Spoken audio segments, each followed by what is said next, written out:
Okay. There, Muta does an opening 2 combo.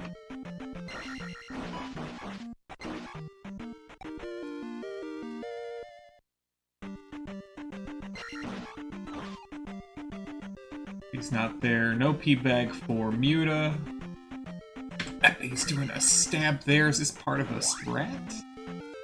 This, Slat Cave or something?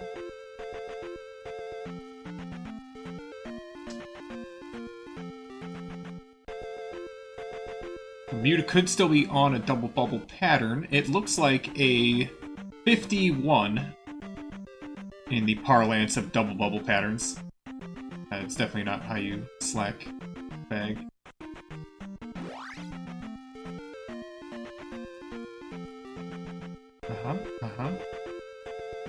Actually, that looks like a 51, I think. That is a 51. Okay, so you should have a back spawn here. Good. Oh, good, good. We love to see this.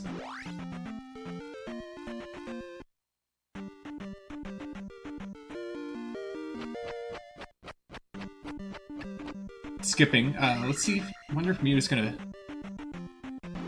try to score some bags or just go for the Force Attack 3. I don't think Force Attack 3 is very recent. Unless Muta's practiced it quite a bit. It's actually quite difficult skipping those enemies. And the gains are... they're still up for debate.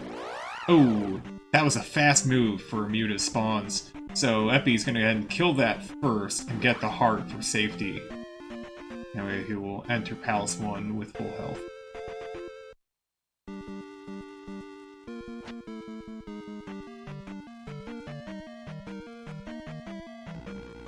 It's a really good start from you. Oh my god!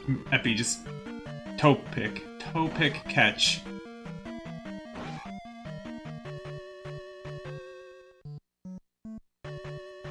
And it's not. Epi's missing a couple details there about what you need to do. If you don't stab in that road encounter. Oh, no, he came through the. Yeah, it's hard to tell. Hard to know that. Never mind. Got the random walk through. The random walk didn't do him any favors.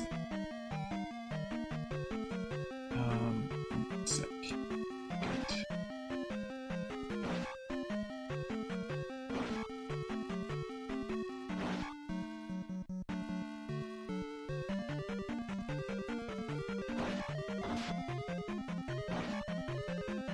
Oh, I see one here. Okay. Got to preload the chat. Random walks. Well, I don't think it's like random walks are like a list of pros and cons that happen simultaneously. You simply want random walks to happen in some situations and chase walks to happen in other situations, or you want them timed in certain ways during walks to get the most out of them and avoid bad outcomes like Epi just had there, where instead of chasing straight down that one that caught him, it stepped to the side and got in his way. A little bit of work here on the cropping, by the way.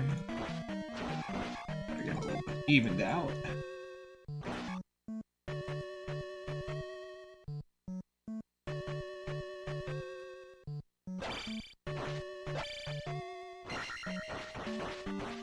I hear the sound of a small Goomba being killed. It's good stuff.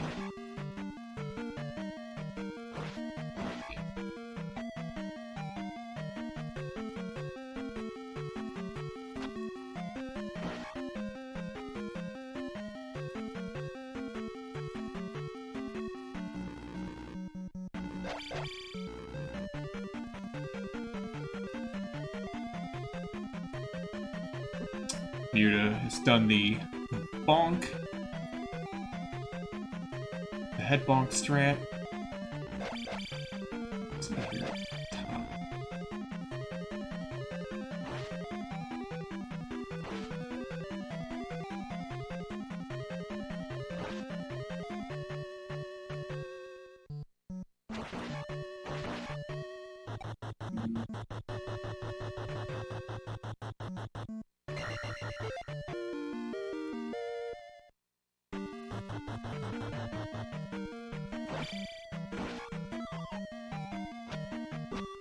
So, Epi taking that life refill already. Muta's beeping. Just have to take it a little slower here. The most dangerous thing right now for Muta will be the bots coming up. He's going to take that life level because he's not going to get attack 4 without double bag anyway, and double bag will pay for 412 in this palace successfully. Looks like Epi has done the stair stab strat, which has the benefit of getting exactly 1 skull bubble not in your way and saving you a quarter second. Just gotta stab an elevator on the way down, which costs nothing but the knowledge. High five here across this bridge. Bond.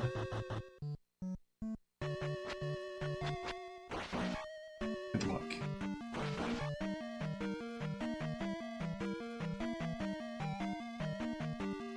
Did I just close? Holy moly. It's a candle for Epi. Muta's heading out, looking for his first bag. Is this a 165 frame? It is not. Muta's already out of the running for attack 4. This does mean he can do an enemy skip to make the first large enemy in the next segment. Give him a large drop. Get a head start on working that XP in the next segment instead.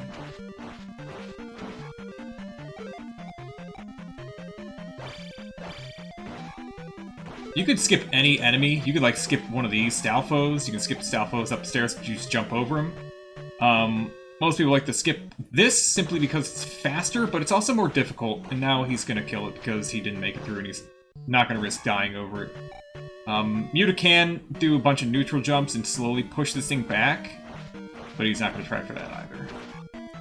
There is a benefit to this. He will get 50... He'll get 100 XP from the gem with that P-bag. So, there are benefits.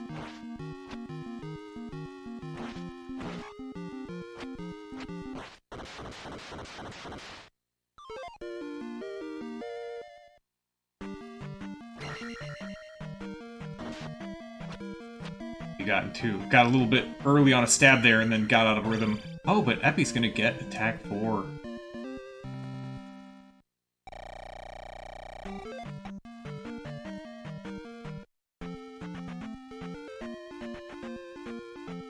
Whoops, goes right into horse head.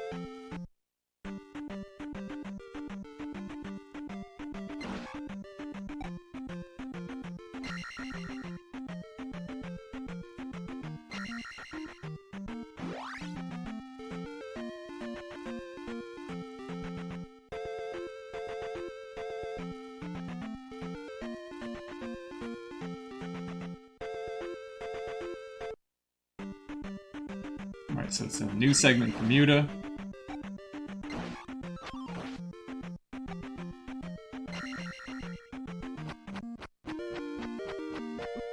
Oh, Muta did not hold down during the trophy grab, so he got a boomerang to the ankle.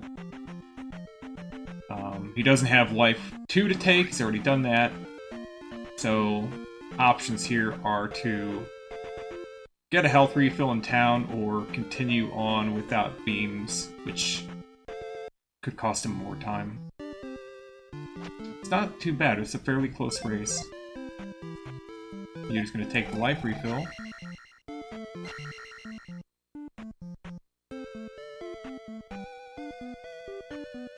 Yeah, we had Eon do some science on that. It's a long-held piece of information.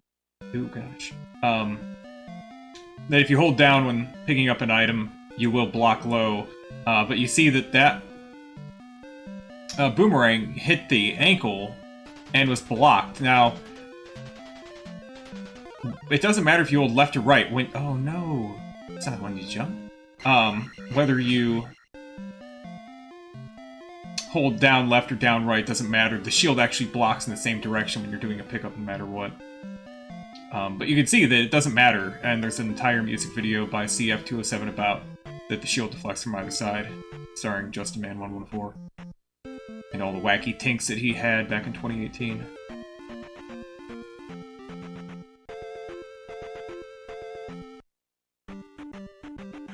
Some more to sheep.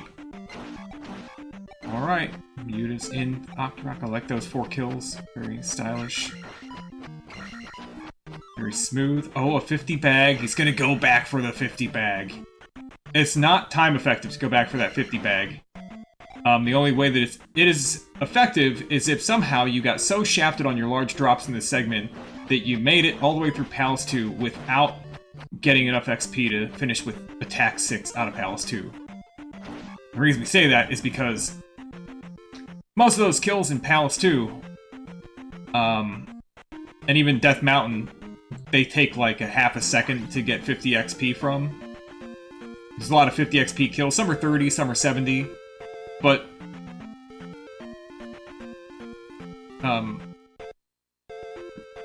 in short, 50 XP really doesn't cost very much time. Oh, Muta's gone into the trap tile, left a Bagoo. Another 50 bag, he's leaving it!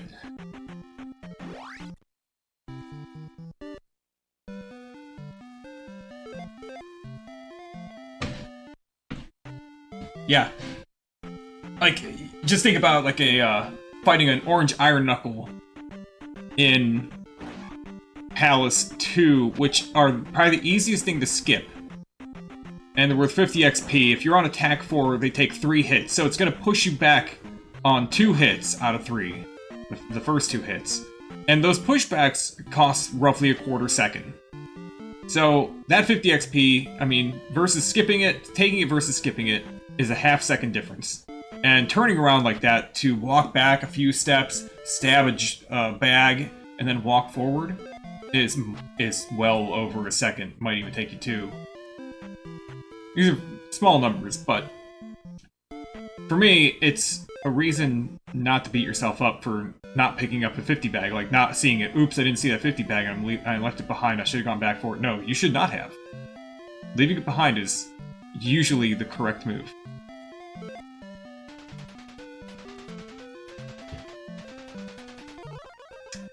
Epi wants the extra life now. That's a good call. Game over in Death Mountain is a game over. Like, for the race, probably.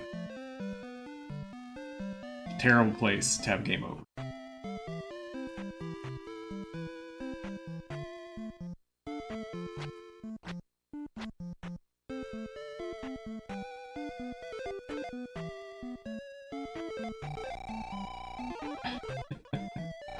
Yuta's doing the running refill, but then crouches for some reason.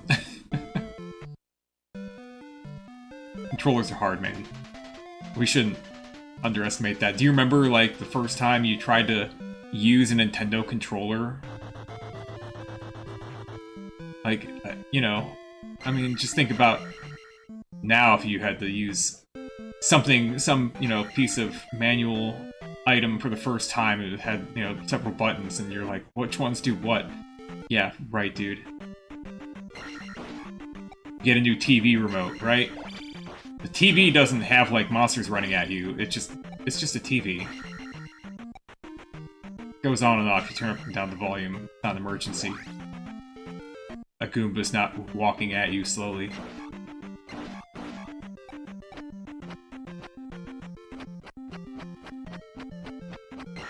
Yuta does the knee brush. Oh, knee brush is a good delay tactic, so that when you go for that second high Octorok and the second Hills high Octorok, it doesn't catch you. Actually, I think you're okay with that, but when you try to do the jump down to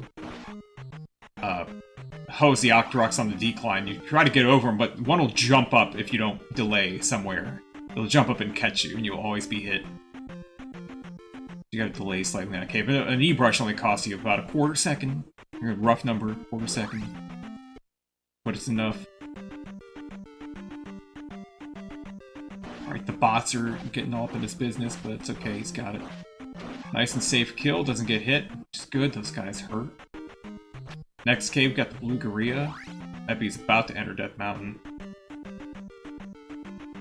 First cave at Death Mountain's possibly one of the hardest ones to keep your health during, and go fast. See, there you go, boom. Tried to go fast and got hit by the stupid red moblins. This cave that Muta was just in, nicely done, is also a pretty tough cave. It's two of the toughest caves in Death Mountain. not really, they're not super hard, but trying to like go fast through them and not be hit. That's what I mean.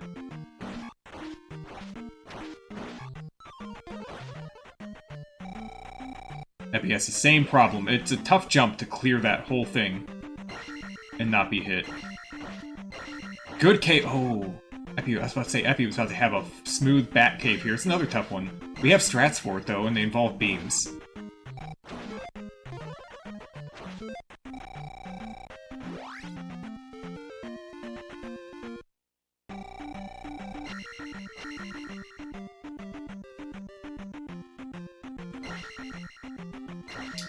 Muta's pulling this out so that it doesn't get under the low tunnel.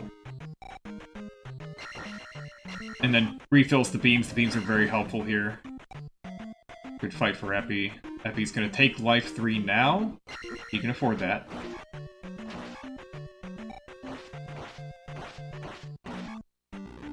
That's a strat that's good for newer players who are gonna take more hits because life 3 it's a pretty decent little defense boost. Muta's gotta wait here. Ooh, gosh. That's on attack 3 runs out of Palace 1, it's a commonplace in softlock because Muta's actually had a level up right as he head into that transition. You get a level up during a transition, it bricks the game. The game gets caught in a loop trying to resolve. It's going back and forth, jumping in the program, and it can't progress. Some call it a softlock. That's fine. It's technically just game is caught in a program loop.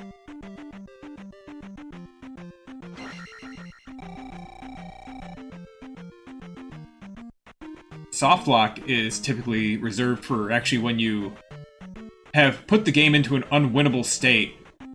Like, for example, let's say somehow you got the hammer, but then you lost the hammer, and the hammer was no longer in Death Mountain. Then you can't finish the game because you can't get the necessary items to beat the game. Actually, I was just watching an Ultima 6 speedrunner, Squibbins, who played some Zelda 2 a while back. And she soft-locked it in an unknown way. Like, one of the items needed to beat the game disappeared from the end of the game. She had forgotten to grab another item that you need right at the end. So she went back to look for it, and when she came back to the end game section, one of the 2 lenses needed to finish Ultima 6 had just disappeared from the ground. And the guy that she got it from would not give her another one. So, solid soft lock. We love to see that kind of stuff, but not on good runs.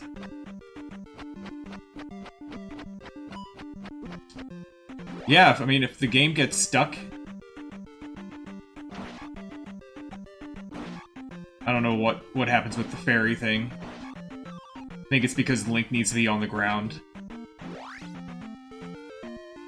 Like, the game is checking for certain things to be like, okay, now we can start the credits sequence, and it can't do it.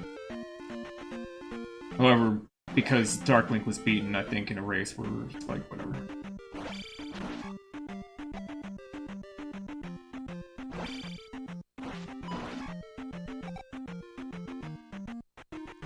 So Muta is heading through out of the back door of Death Mountain.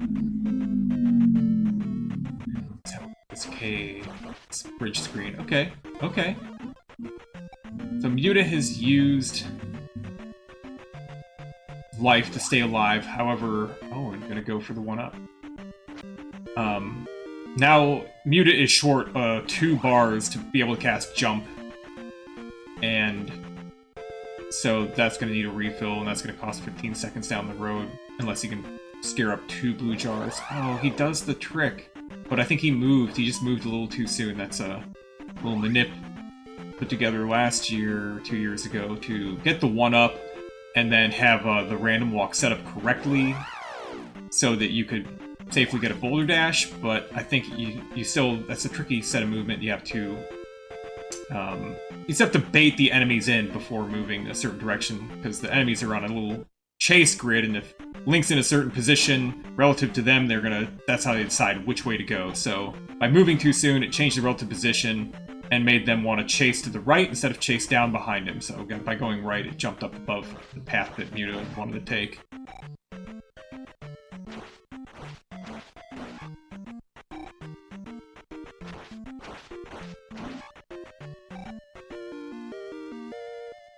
There's the medicine from Yuta. And Epi is also making the exit from Death Mountain, looking for that one up. Where is it? It's there.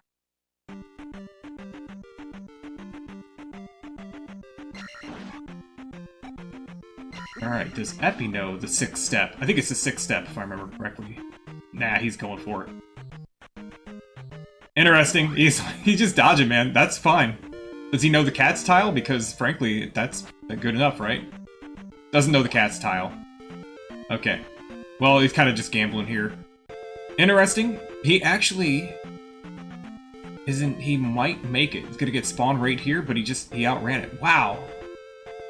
I wonder if he had any idea that he took like 16 extra steps or whatever it is to make that all work out. That's pretty cool. Oh, I'm getting warm.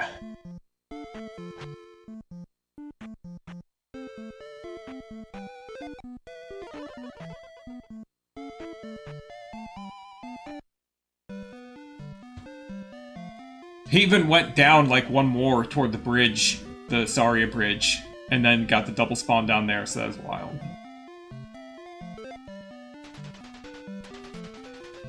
If it was intentional, it's that he should definitely find a game where counting things on the fly is essential to being good, because I would never have done that.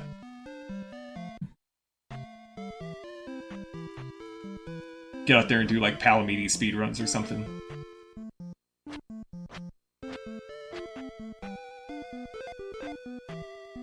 Morning, everybody's coming in. Future Rush and J-Dubs. Morning. Let's see, is this a, who's this guy?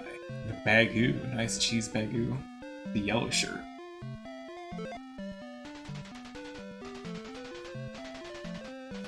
All day, made one of the clips that was in the clip reel. I don't know if it got shown today, but it's a good clip. Played some of the clip reel. The OBS built-in player for VLC seems to cut off the end of every single clip by like a second, which is kind of annoying. Oh, Muta. I don't know if... Most people will get to the center of those 3 mountain tiles when they're standing below it. Oh, guy. Jeebus, merciful. It's gonna get another encounter. Gotta wait. Oh, good try. They'll like do a zigzag walk down left of the road. Muta did something a little different. I don't know if that mattered or if it was simply bad luck with the random walk there. Yeah. Yeah, I couldn't tell you which clip it was, but you had clipped some clip that was in part of the first 30 or so clips that I've reproduced with captions.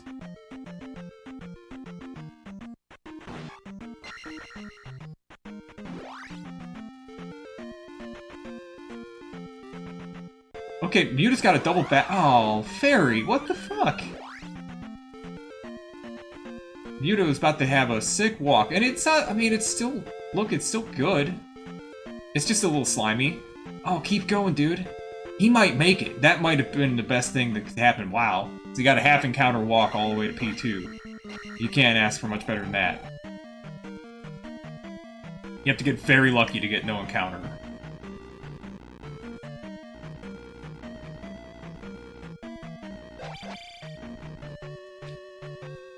I don't know, the clip might have been from 7 years ago all day. You've been watching Zelda 2 that long?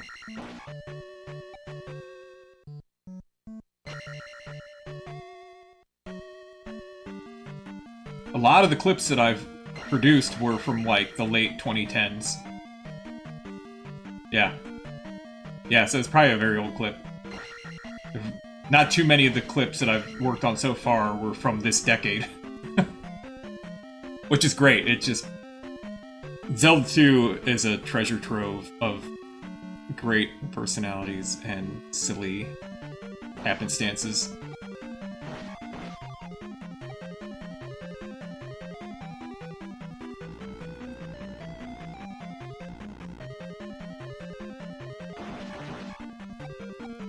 You getting those ropes out of here. Okay, Epi's walk is looking really good.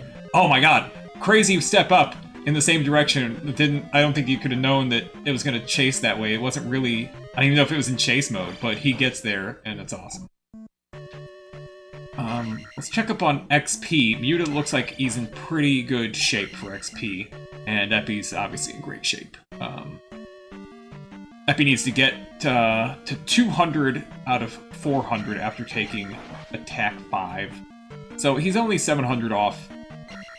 Muta needs to get another 1,000 to get attack 5, but he needs 1,000 to get to attack 6, but another 1,050 will get him attack 5 for Helmet Head, which is a nice little bonus.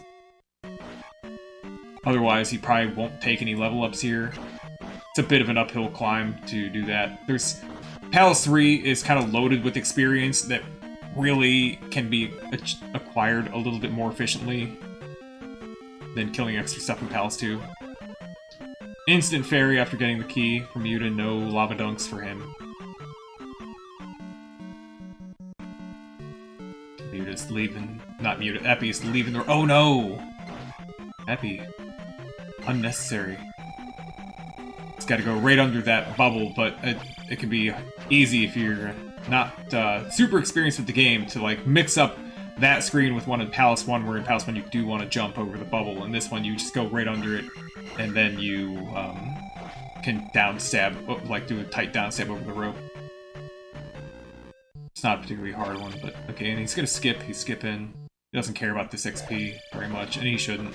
If they're not... The ropes are, to me, a good source of free experience, because you can get that experience without losing any time. And 3 of them will add up to a kill, so it is worth a little bit of time, but it's only like a half a second if we're looking at it that way, and versus killing another Orange Iron Knuckle. So Muta needs the experience. He's not going to push it through the door. And actually, you can just push that kill right through the door, and you shouldn't get stabbed. You just gotta hustle up on the hits. No big deal. Epi's gonna play it safe here, let this bot jump down. The bot stops at the edge, taunting him. Larry, oh! A couple drops of pee probably came out for Epi there. That'll happen when you're playing this game. It's okay.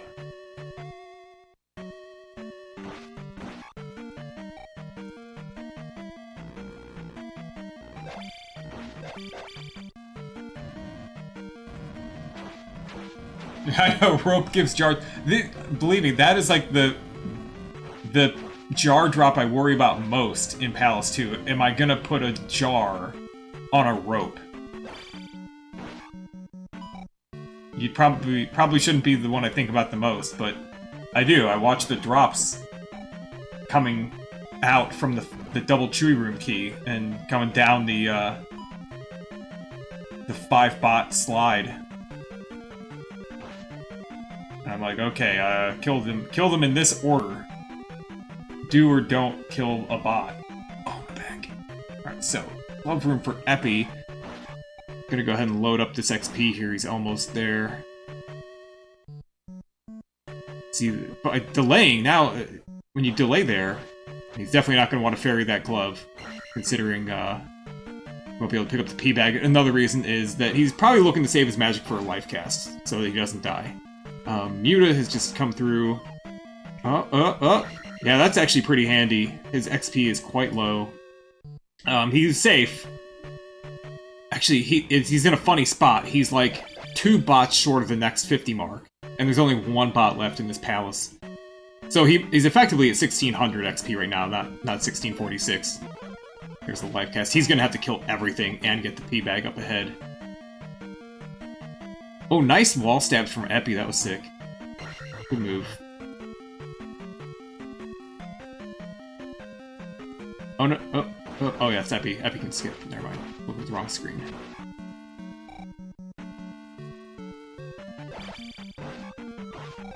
Okay, Muta's drop is correctly on a 50 XP enemy, so he will be able to get attack 5 for the fight.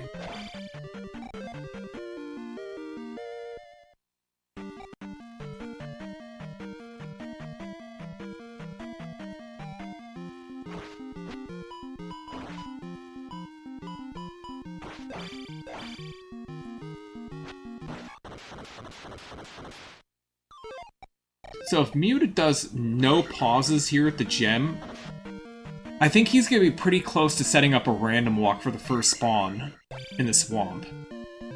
Pretty close. I think if he goes under, like goes down, let's watch. It's going there. Oh, but the back spawn, and look at that. So he's going to make it really far. That's a pretty good spot to make it to. He could get to Shield Town without any more encounters, with just a little bit of luck. Oh, he needs to get going, though. This random walk timer's running out now. He needs a random walk timer right here. Oh, fairies instead! That's a little random walk timer right there, but it's okay. He's gonna make it. Don't stay on the road! He was fine. I was wrong. I meant, don't stay on the grass. I was concerned he was gonna get one more encounter. I think he probably would have in, like, in one more step.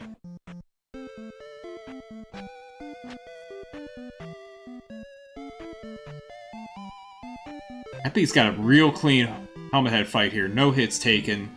Steady as she goes. I can't hear his music, so I don't know what he's likely to get, but my guess is that, too, if he doesn't pause during this refill, he may get a random walk that lets him get farther in the swamp. Sometimes you want random walks. Alright, let's see it. He's going straight for it. Yeah, dude, that's a random walk right off the start. Oh, shit, yeah, let's go. Oh, the dream, dude. Go, go, go. So he's got a one-step of random walk right here. One step of random walk. Oh, bummer. He got shafted. That was just really weird. And my expectation would always be to make it to Shield Town. With the way that worked out, he made it onto the grass, but that spawn just went the perfect way to catch him. The small one above.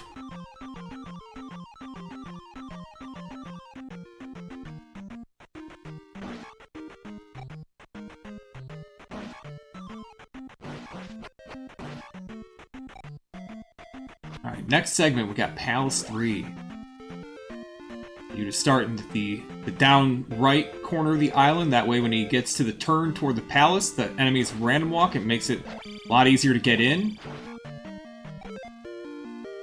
It's an old strat, but a good one. You really can only save like a half a second off of that by sitting at the top right of the mountain tiles there. Mutus. Hurrying up with these first couple levels, getting the life refill, magic refill. We're gonna skip through here now. Ouch, it still hurts. Oh, EpY's taking an extra step at the boulder? Yeah, that was very weird. That right spawn would mess me up. I don't know. Some people go left off the road there, and obviously they do fine. Like, I think PRZ is a person who goes left off the road, but I always go down off the road. So I don't understand what left off the road looks like. It seems to me like you have to slink through it if it spawns below you.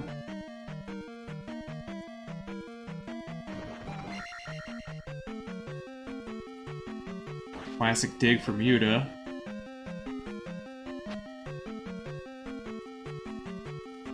Whew! Barely avoids that boomerang, EpY. Mew's getting all rebellion on Muta. Love it. Love to see the Mews get fired up. Alright, jar refill for EpY coming in. EpY only has one level up to take, Magic 3. So, if he can skip a whole lot of stuff, he can get that level up. Oh man, he slowed down to fight this. Usually, you can just go full steam and downstab over it. It really never poses any significant risk.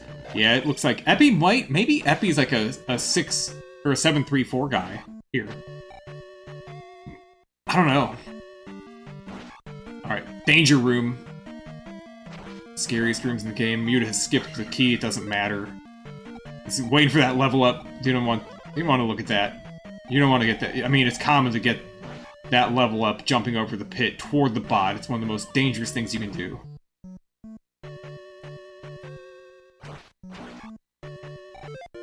Classic. Dig for Epi. Epi stabs the front block, but to no avail. He's already backed up. The front block stab on that key dig is so that you can jump forward out of the pit instead of backward and save yourself a half second. It's just harder. It's a harder dig to manage. Especially for me, who like did it the old way for several years. Hard on more things. Nice bounce. I'd be checking the level up. Do I take it? Yes. I never check that jar. If that's what you mean by never jar, never check it. See? Never check that jar.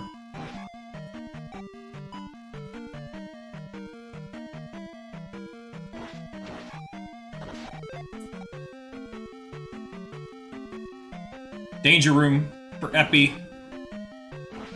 He's going for it. He's going. That bot still could have murdered him. They can do anything. They can envision anything.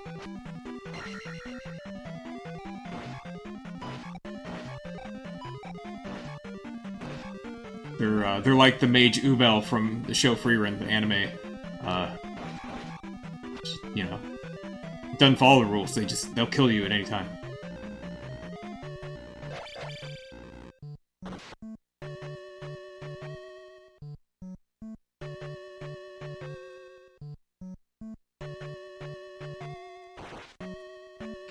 Good bounce from Yuta getting through the Doom Knocker. An ultimate room of Palace 3. Fun little dig right here. See, Epi knows, don't check that. There's no point.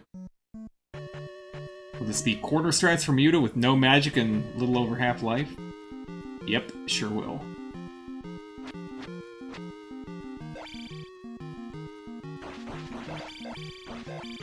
And that's going to be a nice cleanup for Muta right there.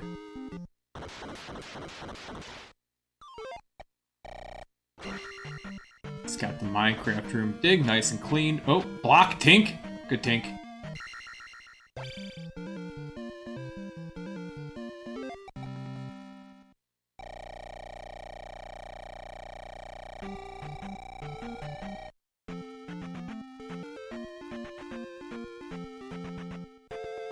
Muta gets a safe escape from Volcano Island.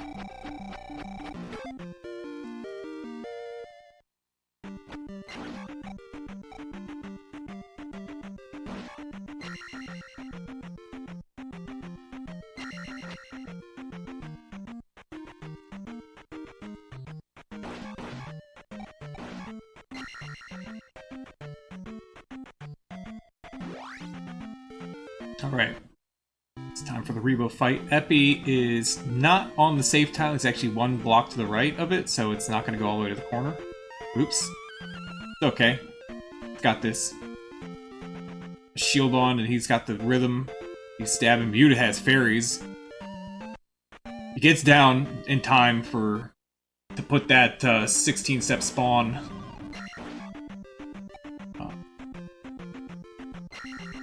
in a place where you can step up over it, so that's good. Muta's having a good walk so far. Series of walks here. And you start the East Continent. Critical, yep, okay. So he's in good shape here. Do a little sand step. And he's off to get the kid. Oh, my back.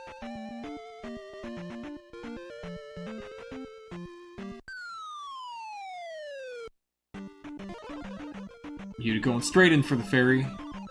Grab this kid and get the hell out. Epi at 45 XP. I'm guessing that last loader would have just dropped him a blue jar anyway. But you can't escape the blue jar, it's always going to show up somewhere.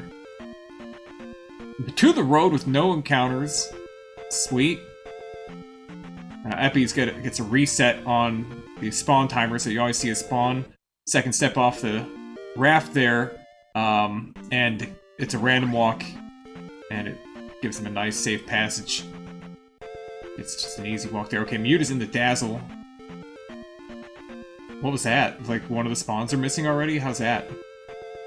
It's not enough on the overworld yet to do that. Good shape, good shape. Waiting for the move, he gets it. Gonna do 3 stabs here and a... Oh, no, he's gonna delay. He forgot the stabs. Okay, now he's going. This is so that they don't... This set of spawns doesn't random walk. That way they go straight to the tile it needs to use to skip.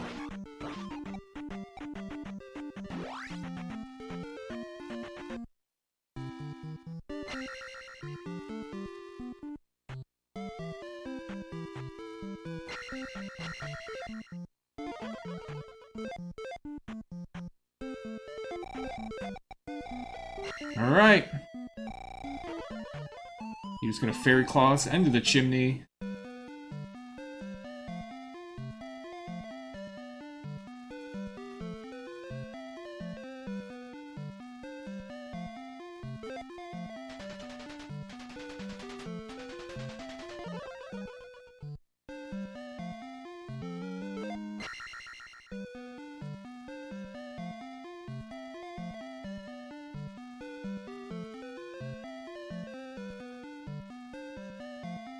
Audio cue instead of stabs. Got it. Lever fear. Why do I sometimes one-hit the Rebanak Rider after he hops off the horse and sometimes it's 2? What do you mean? You mean, why do you get... Does it take 2 hits to finish it? Or do you just get 2 hits? Like, are we talking P6 Rebo or P2, P3? Need more details.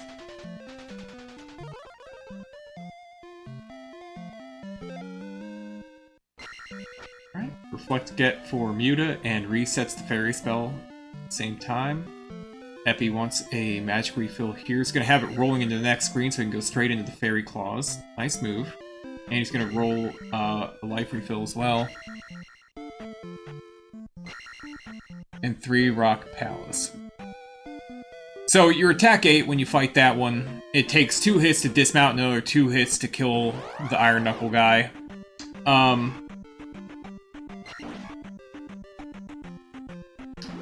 Certain ways of dismounting, which we try to do intentionally now,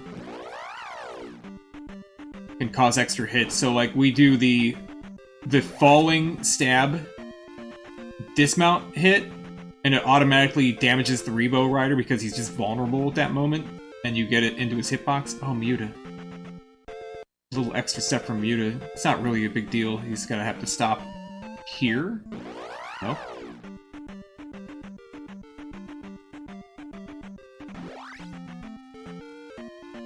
Yeah, it always takes 2 hits, but it's possible to get double damage hits on Rebo and other bosses with some kooky action with the sword.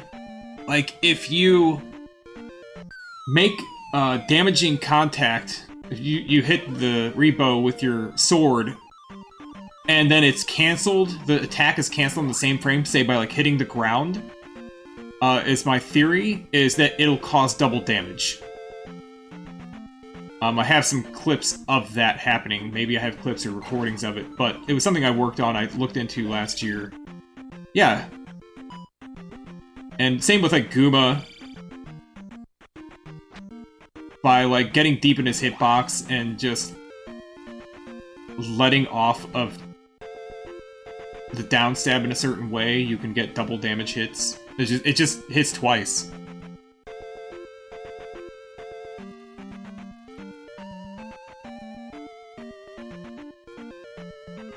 His walk there was a good start.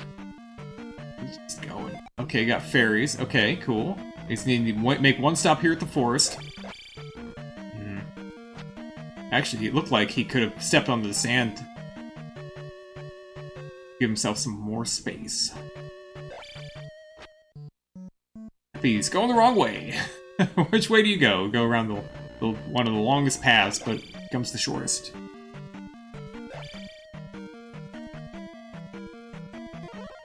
So yeah.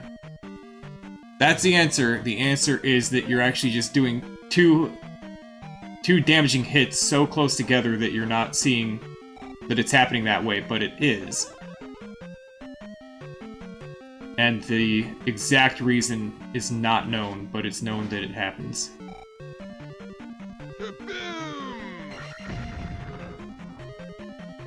Precision. Thank you for rating. Precision viewers. We have a race between mwdashadow and EpY94. I don't have their channel things up. Hold on. I'll get those up here in a moment. A little bit of downtime.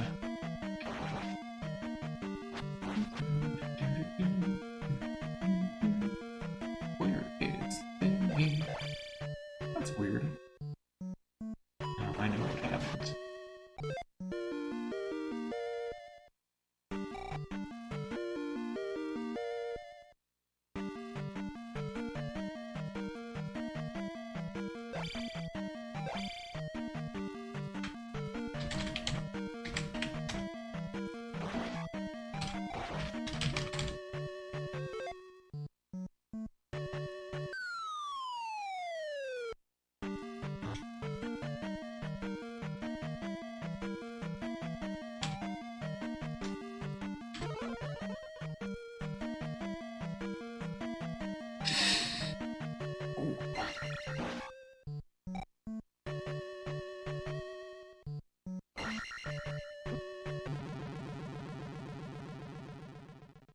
Was that the good depth?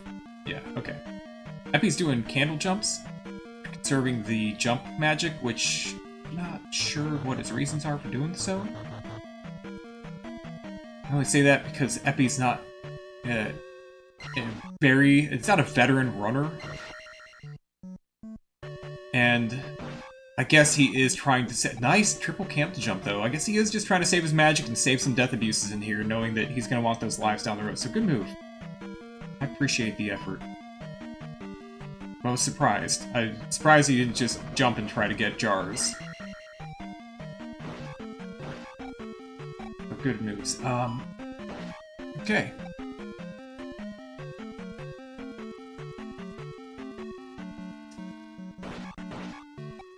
Something real quick here. Nope.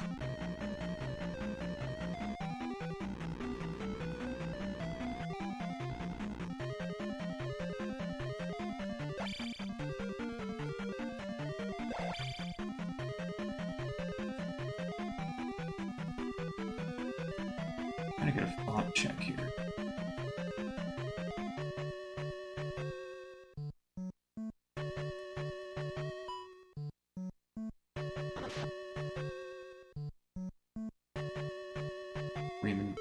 Jumps. We're gonna use the upstab, grab it, jump out through the hole. Very nice. Alright.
Alright.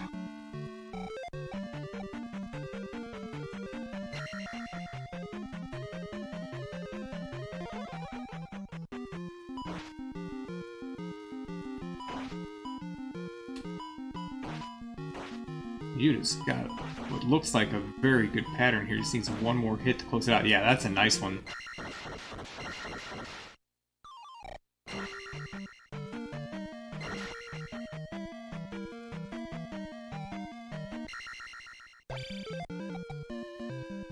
Alright, Mewda's setting up the jump magic.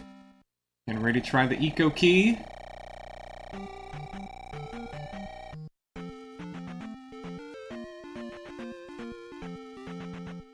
Oh boy. This is something. This is a crazy room to do jumpless. Nobody should do this. Says I, who did this in a race already in this tournament. And it was an absolutely bonkers room. And I'd have shit my pants if I had any shits left to give.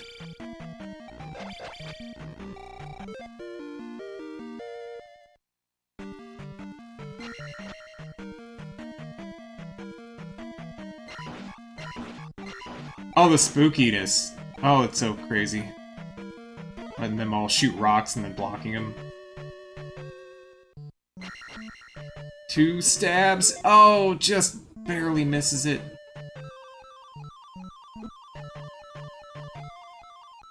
Out of magic. See how he's gonna back this one up.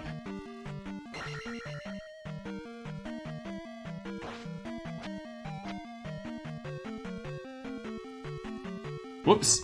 Epi caught the corner. These strange blocks.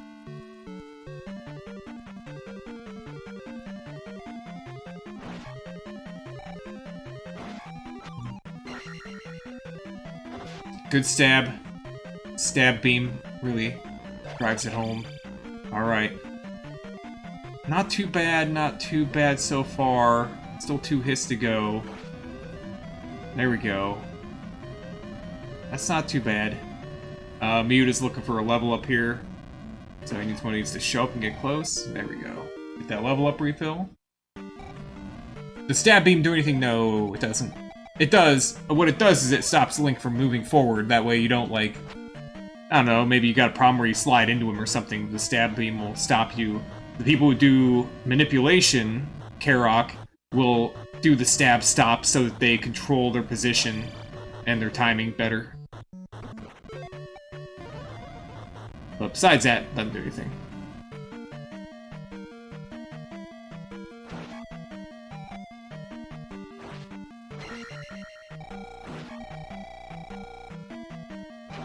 Epi's gonna go for an eco key. Let's go.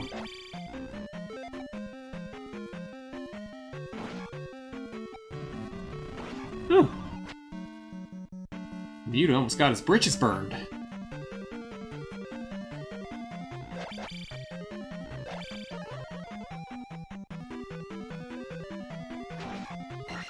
Love this kill. Jumping off the ledge gives you vertical momentum. Oh no, Epi doesn't make it.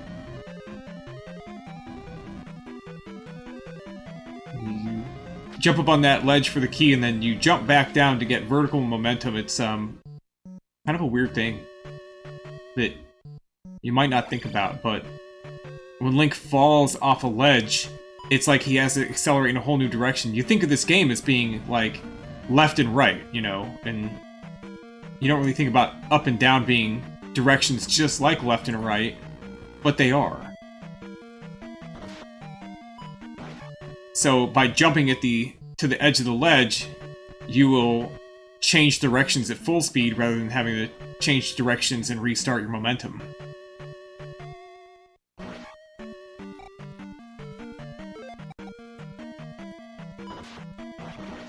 Good grind. Good down stab kill. Yep, that's the level up. That's gonna refill Epi. You can use jump in this next room here. For world record runners, becomes one of the worst RNG spots in the game at this point. And that's pretty good, but he needed more momentum to get enough height. Oh, he turned the sword back too soon. That's okay, though. We're out. Life cast, and we're out of here.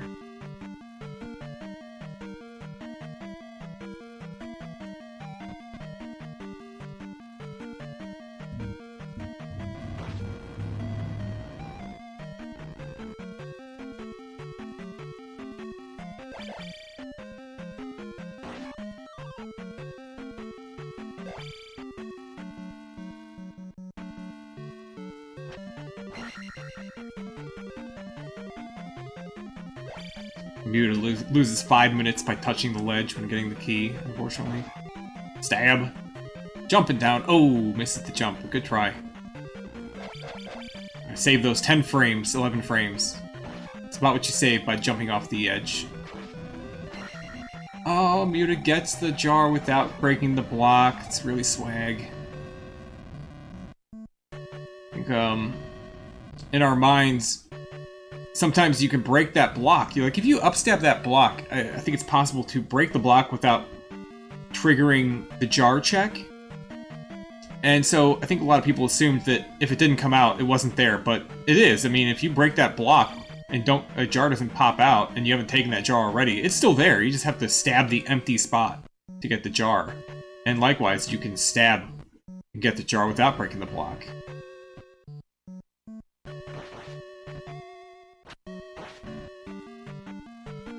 Yeah, it's about the hitboxes. The hitbox for the jar check spot is just, it's higher up than the block break. The collision check for that. No level up here, but yeah, Eppy's looking at that life cast. Very close to dying.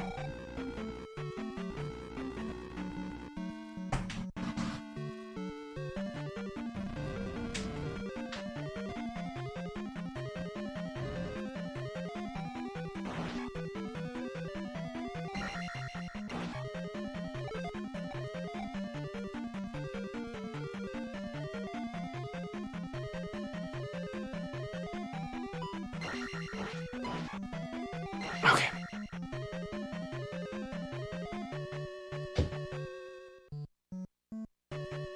Ah! Up stabs twice to get the jar. Very funny. Thank you for demonstrating that, Eppy.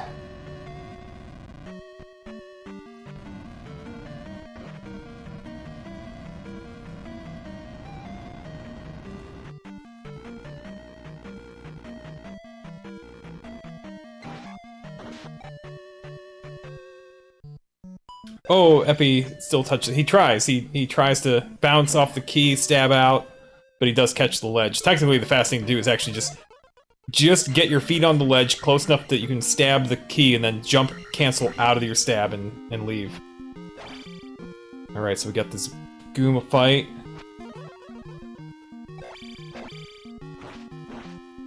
He's trying to get really fancy, jump around on him, but ends up just... I mean, he gets in there finally, it just took a moment. We all want to have really fancy Goomba fights, let's be real.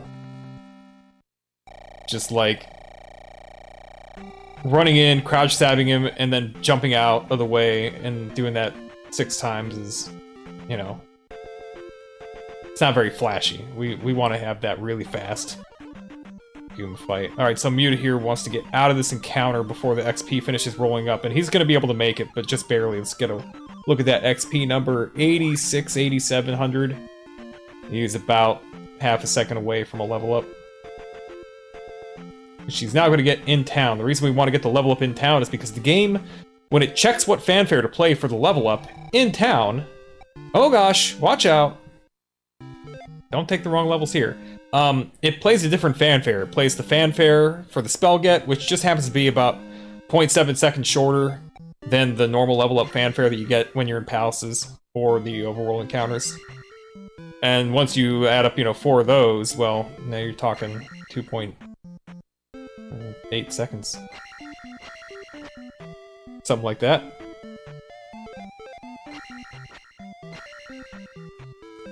Let's see, Muta does not go for entering that door at the farthest right point.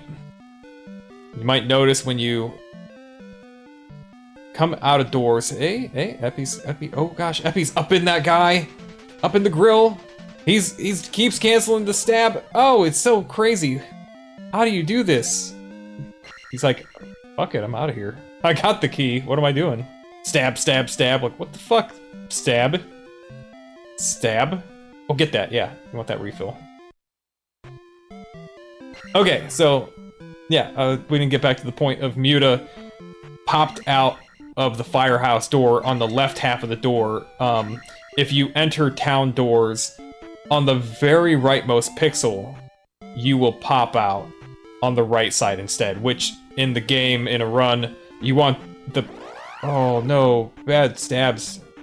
I think he did too many stabs.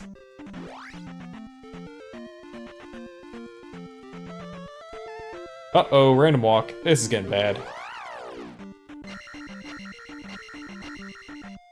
Alright, he's gonna retry, it's worth it.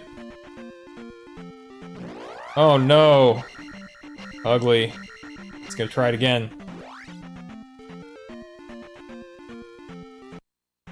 It's like, what the hell? Why does this work? One stab. Not 4 here. I mean, 4 is still gonna work, but 1 stab's all you need. I mean, what the fuck? I'm not quite sure.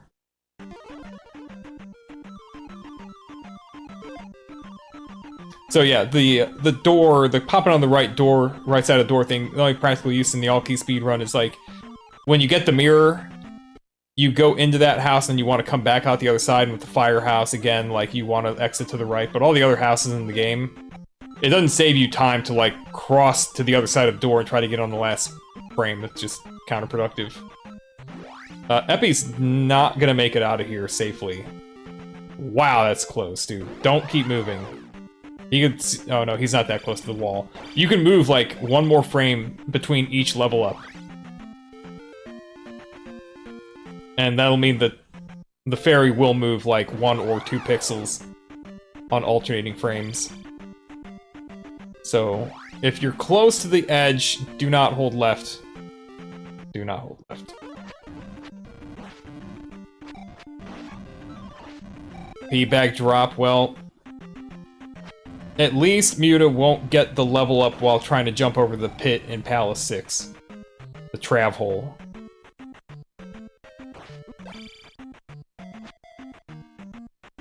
Would it make sense to cast Fairy when you enter Firetown? No, but hold on.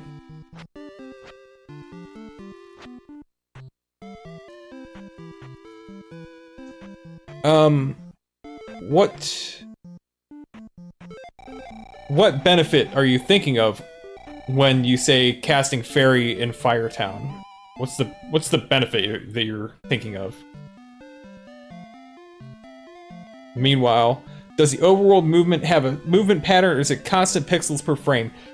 You and the enemies should move 1 pixel per frame on the overworld, every single frame, but the overworld monsters seem to have the ability to sometimes move an extra pixel. They can chase you down in a straight dash. Like if you're doing the Darunia walks, you can have one behind you catch up to you. Like, I've got video of that probably somewhere, and it just closes in. It's just going faster than you, but it shouldn't. But there's probably some bug. Does Fairy travel faster than Link? Fairy does not have a higher max speed than Link, but Fairy has full 0 to 60 acceleration, where Link, it takes Link 24 frames to reach full speed. What that adds up to is that every time Link stops for, like, let's say you were at full speed and you just zero your momentum by pressing, like, A and B at the same time, for example, and you go down to 0, so that takes you 24 frames to get back to normal speed. You lose 12 frames, essentially. You just average out, because Link's acceleration is linear. So, you just lose half that number, 12 frames. So, anytime that you're at 0 frames, being a fairy, like, if you have to stop and get an item or turn around, yeah, you're gonna save, like, 12 frames. Re-queuing the fairy spell costs a minimum of, like, 27 frames. So it's never economical to re-queue a spell if it's not ready. And also, when you come into town, you're not at 0 momentum, you're at like half momentum. So ferrying only saves like 3 or 5 frames, something like that. There's like a situation in one of the speedruns where you're gonna up A. Like, you up A to go get the shield spell, and then you're gonna up A after getting the shield spell. So if you ferry on the first screen of Rauru of Shield Town, you can save like 3 to 5 frames, and that's it. Because you don't need to re-queue ferry, you re-queued it when you up A'd. Alright, so how's Muta's math here? Already random walking. Whoa, that was cute. Oh, he's gonna make it, maybe. Nice. Yeah, except you don't get to cast Fairy for free in Fire Town, because you've already used the Fairy magic to get the heart, which is a huge time saver. Huge time saver to use it to get the heart. So you'd have to re-queue it to cast in Fire Town. You just don't have an opportunity to get a free Fairy cast. It's not cute. Alright, so first room of Palace 6. Muta's going with the jump strat. He's getting it ready. Oh, he's not. He's just getting the spell ready. I was thinking, this room, it slows you down a little bit. Sometimes the Wizrobe spawn will make you slow down. He only slowed down a little bit, but there are worse spawns that can really cost you a second or two. Oh, it's not dead. Weird move. It worked. This one's still angry. They share angry state, by the way.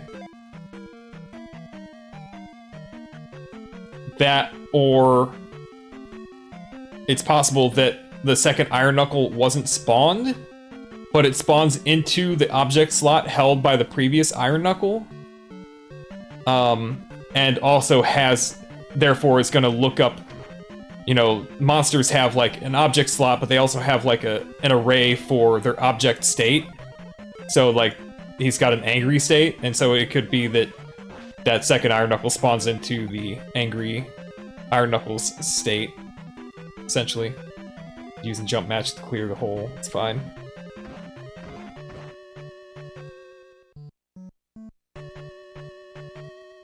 Morning, Tom.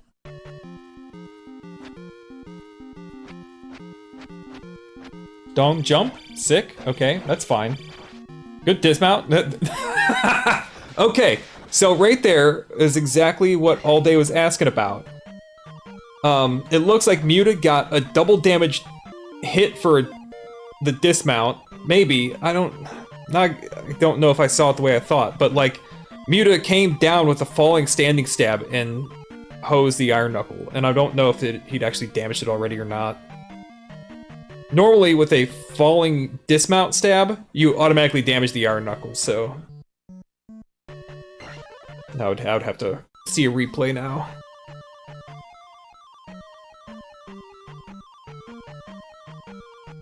So EpY's Tektite Cave.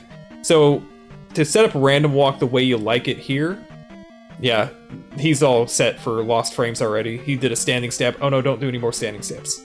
It should still be fine. But he might have done... Oh, but that was a super fast move. He had the back spawn, and I think it didn't register. I wonder if he's like really focused on the tile below himself and waiting for something to appear there so that he can pause and dodge it, and then it appears behind him, and he doesn't even... He's like literally like in first-person view, just thinking, where is it? And he's like, oh shit, it's behind me! But it was a fast-moving spawn. Oh, brutal. Ceiling walk from Muta. Sick move. We're in a dangerous room here. Hold on, let's see the strat. Stab. Stacking up the raw heads. Making it nice and easy.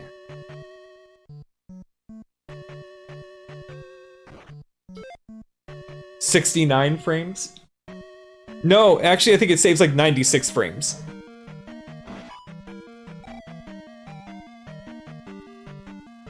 I'm gonna have to check it out though.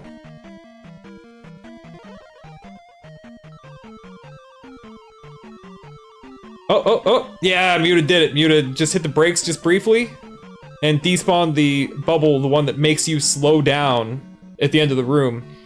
And obviously if you're a fairy, you don't get pushed back by a hit, so it's not like you're gonna get bounced or lose time by pushing through and taking damage from the bubble, except that you do lose time because it drains your magic. And magic refills at a rate of 1 MP for 2 frames. And we say 1 MP, we really... That's not technically true. It's just the way that the spells are displayed. The spells are displayed like it costs 16. Like shield costs 16. It actually costs 32 points in code. And those points are refilled 1 per frame in the refill. And probably drained at a rate of 1 per frame when passing through the collision box of a bubble. So, by passing through those bubbles, you actually will end up losing time to the magic refill. Alright, Barba Fight versus... Oh. Epi had a great dismount. Muta's doing a safe 1 cycle. Epi almost had a really fast fight.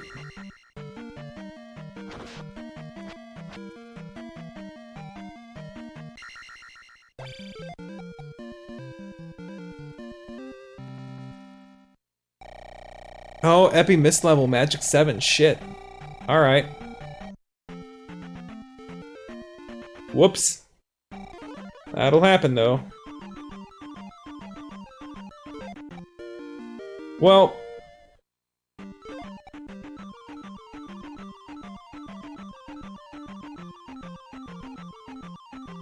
that means that Epi won't have the opportunity to get a level up magic refill in GP, which is kind of it's not like it's a difficult strat. When I say it's advanced strat, I don't mean that it's difficult.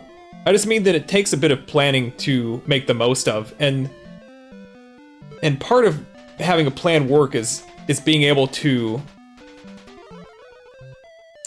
have the components of the plan work, which include like staying alive or not needing to use your magic to stay alive.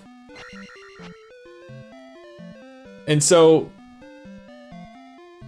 it may not be much different for Epi to have to take a death abuse in GP right before T-Bird to refill magic. The other thing is that he won't have the full spread of spells for T-Bird. In fact, he will not be able to do Jump and Reflect at the same time. And Thunder. And those are the 3 most important for speed. Jump is the most important for speed. But it's also more difficult to go fast because the Reflect spell has the benefit of giving Link a smaller hitbox. Oh, Muta is going for the walk from the bridge in, but gets caught from behind. Okay. Gonna refill the magic. Life up, unfortunately, but the beams here are so valuable.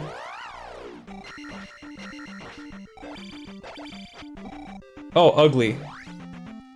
He got him. So Muta got himself caught there by getting slowed down, stabbing the coconut.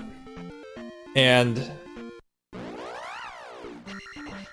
that gave the Moas enough time to catch up. Normally you can just race out of the encounter and beat them to the edge. Like he just did there. Okay, okay. Oh.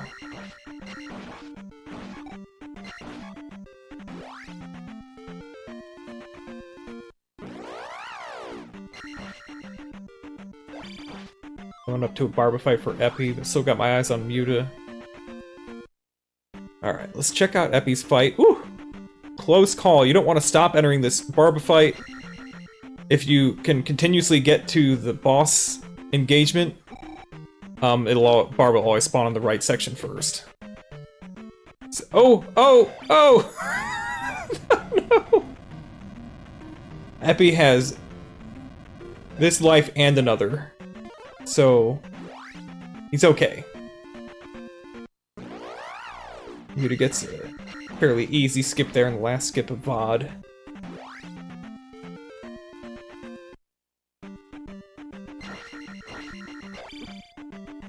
Muta wants his 200 XP, bring himself into the 5900s for his GP run. Try to stab through here. Oh, no, he's gonna just take it now. Get a full refill. That's fine, too. I mean, he was out. He was bone dry, so the refill's just fine. You can take advantage of this. You can use Fairy to get by 2 spicy chickens probably, unless he gets scared about his life level, his HPs. You don't have enough magic to do 2 fairies in life, but you do have enough to do 1 fairy in life, or 2 fairies and then like shield or jump. Shield and jump, and maybe another shield. Muta did a bunch of stabs in the elevator to try to get to the left before casting Fairy. It actually does nothing. Just casting Fairy in the elevator and holding down left will get you the fastest exit on that screen possible. At least, as far as I know. Maybe it's possible to save like a frame by like getting the super into the wall stabs, which he didn't accomplish. So what I'm saying is, you can save yourself the trouble. If you're using that fairy magic, just hold down left. You're gonna be fine. You can spend your time thinking about other things.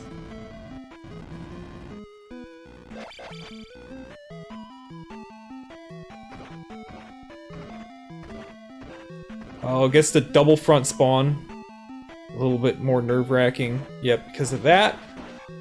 And now that. Let it go over the head. GP's funny because the raw heads. Oh no, he's gonna. Oh! Just hung on. Muta's in bad shape, so he's gonna cast that life. He won't have fairy for the next chicken.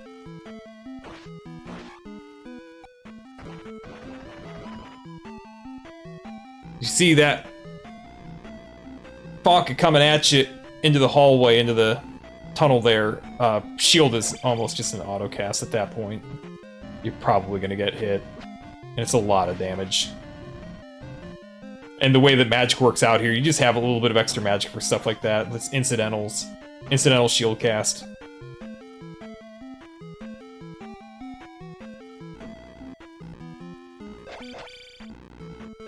Oh, I'm scared for Epi right now. He's a fairy. Oh, no, dude! Oh, he came out and he didn't manage to hit select.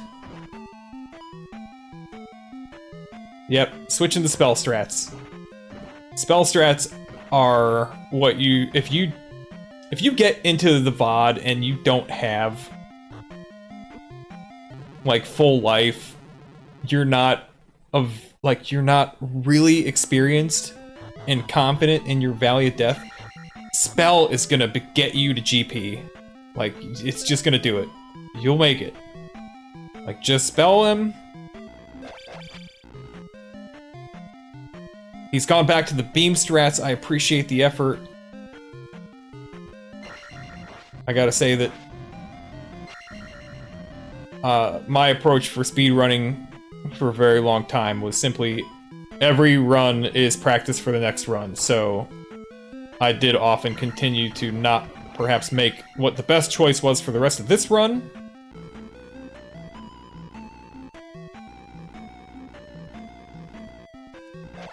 Instead favored the future run. Oh, just tries to upstab one of those guys for fun, and yeah, that's a dangerous proposition.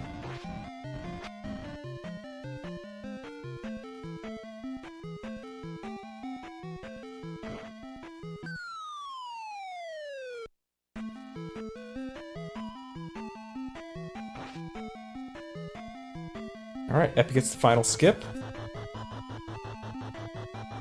Standing stabs the boon, lets the poop bag drop into the lava. Oh, Muta gets the damage wrap, sick. Still enough magic left to cast Jump Shield Reflect Thunder.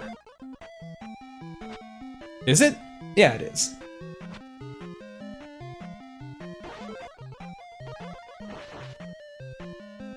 Technically, it is faster to cast Reflect after Thunder.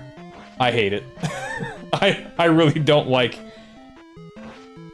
the very minor benefit of the economy of going through your menu, like saving a couple clicks, because I really want to focus on getting that T-Bird fight right the first try. Oh no, dude. Wait, was he into GP? Oh, okay, never mind.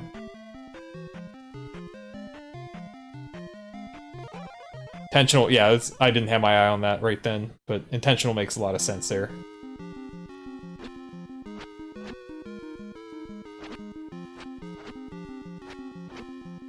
Muta's about to close this out. This Darkling fight. Standard Darkling business. Sit in the corner. Muta has finished with a time of 1:20.49 in race time. So Muta's gonna go on. EpY is looking to finish out this race.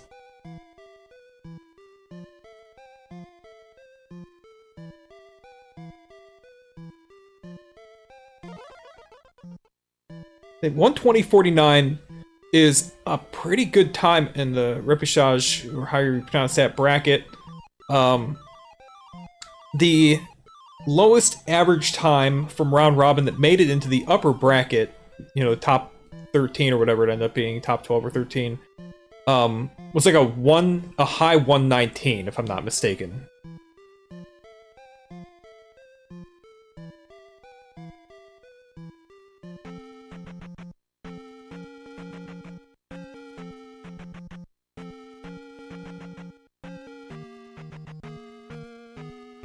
Okay, let's switch the audio real quick.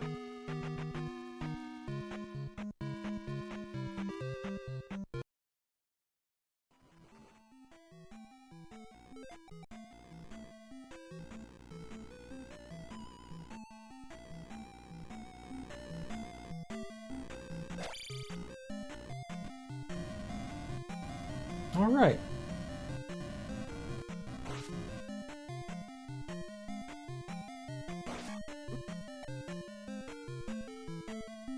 EpY's got this room. I mean, I don't know. At some point, they just have to always laugh at these sine wave rawhead rooms, because they just get so out of whack. Because they always spawn in at Link's y-axis, and so if you jump when they're spawning in, they're gonna spawn in high, and so you spawn one high and low. It just makes it so much more difficult to navigate the whole mess. And you just have to laugh because, like, yep, I did this. I caused this to happen. Oops. Nice quantum leap. Demonstrating the jump, stab, enter the gap. And that's above, we like that because it's the highest that you can get, and also the Blue Faka can't throw knives at that level. He can't hit you if you're up that high. Unless he's got something to climb on. Which, by creating just that 2-tile gap, he can't get up there. So he's just stuck.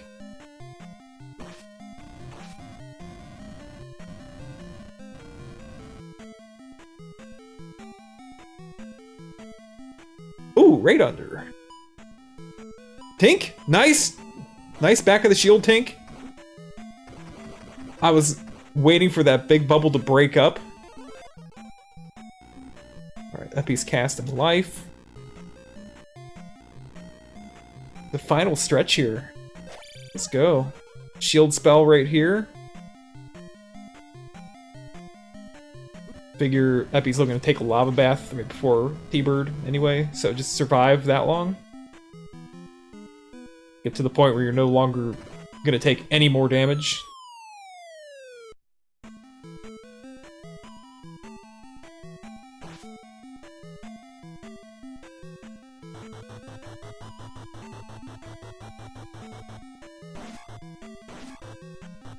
Whoop, there we go.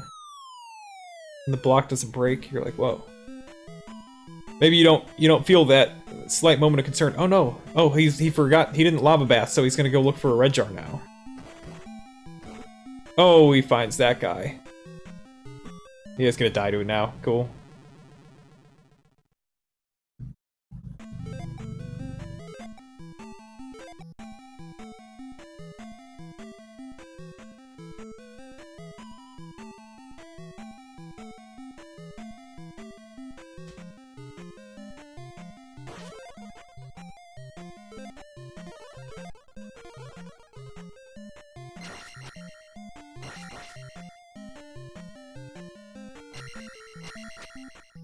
Yeah, a hitbox leans a little bit to the left.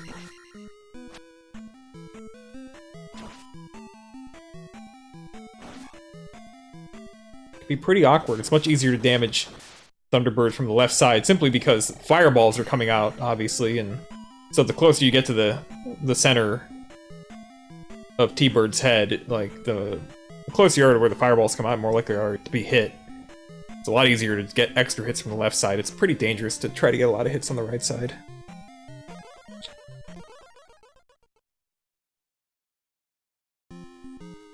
Alright, down to the Darkling fight for Epi. Got the opening hit, but T-Bird has jumped, or not T-Bird, Darkling has jumped back. Oh, Goat went in for that stab, that was sick. Don't let him wait around on you. Go to him, right? Oh, doesn't work that time. Oh, the nice quick restab, sweet. And Epi's close it out with a time of 1:26:14. Cool. Stop that timer there. Good game to our runners.